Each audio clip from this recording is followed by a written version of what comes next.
New information tonight in the Goshen murder case. October 9th, 2011. There appeared to be no obvious motive. 1 a.m., a quiet and safe neighborhood in a mostly Mennonite area shaken to its core. No community thinks it's going to happen to them, especially a community the size of Goshen. And to James Miller, a Mennonite college professor, a religion that preaches nonviolence as a staple belief. What happened on that night 6.5 years ago? Well, generally we know that there was a home invasion. As the case grows old, a new batch of investigators getting fresh eyes on original evidence. The head of the department, Elkhart County Prosecutor Vicki Becker. Are there still tips coming in? Sure. Yep.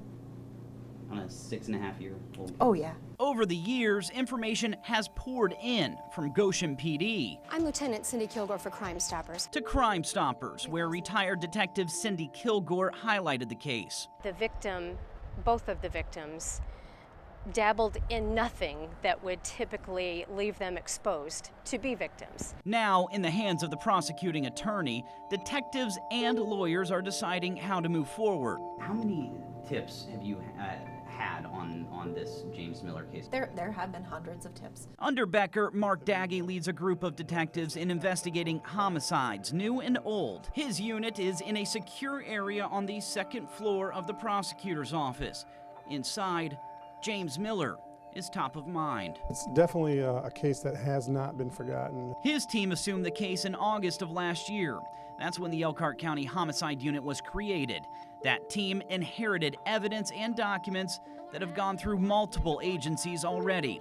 Evidence Daggy says is important to revisit.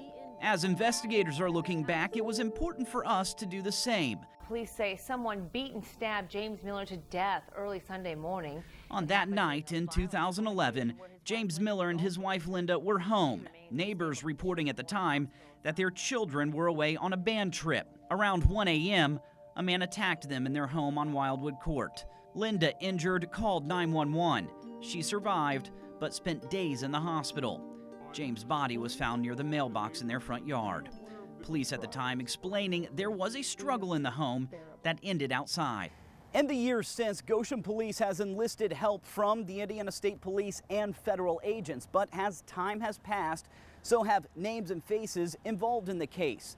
Last year, Goshen lead detective Jennifer Pauls retired, and Tom Littlefield, a cold case guru with the Indiana State Police, also retired. I reached out to both of them.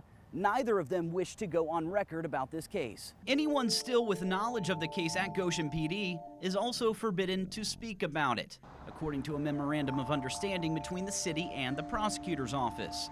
And here, a level of secrecy is key. Evidence is the only thing that can make or break a case. There's a huge amount of evidence in this case that is intimate, and it has to stay intimate, because when that break comes, we have to know that, the corroboration of it is reliable and it is credible. If we can't say that, then the evidence has very little value. However, some evidence was already released. A sketch that's become synonymous with the case, drawn from the description of Linda Miller, resembling a man who many thought could have committed the murder. But how helpful has it actually been? Would you have released that sketch?